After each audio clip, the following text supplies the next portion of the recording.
Arutua Reutahiti a tai. E mea iti roa te motu arutua o te motu tuamotu.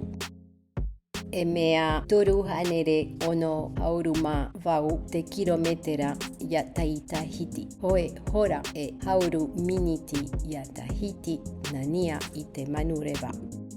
E mea piri te motu no Kaukura e piti hauruma maha kilometera e mea piri i te motu no Apataki e hauruma vau kilometera. Te tere nei te manureva Tahiti mai Tahiti whaa e tae atu i arutua i ahe e manihi. Te tere nei te manureva i te ye mau motu e toru taime i te hepetoma i te mahana piti i te mahana pe e i te tāpati.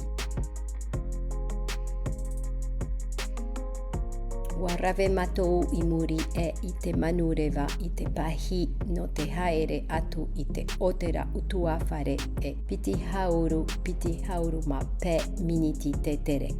Ua pihia te ye motu whenua kura i muara te rara te pia hia nei arutua i te ye nei tau. E hare no tua te au raa arutua.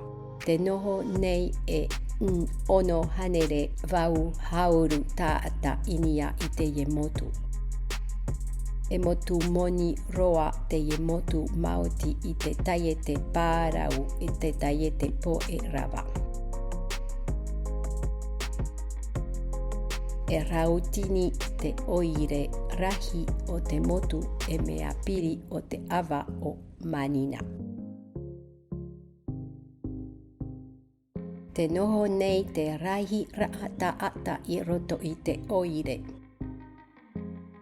Te haere nei te maopia hi i te whare haa piraa e tae atu e hauru matahiti. I muri e haere atu ratou i te motu no Rangiroa. E tere atu te maupia hi i reira nania i te pahi. Te vaira te mau whare purera a i te mau motu atoa. Te vaira e piti hotera utua whare te pension anapa i roto i te oire e te vainui pension i mua mai i te awa e i te oire.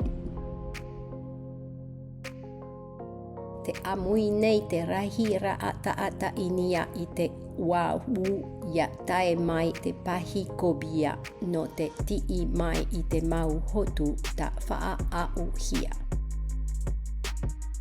E hivi nei te mau mataro i te mau hotu inia i te kau e te uta ratou i te pū te parau inia te kau.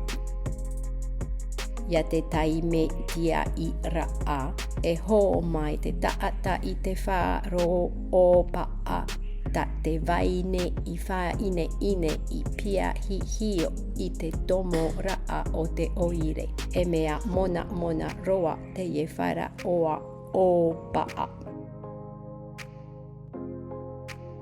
Fatura a ho a o Kotoba www.kotoba.ch Copyright Christine Finker.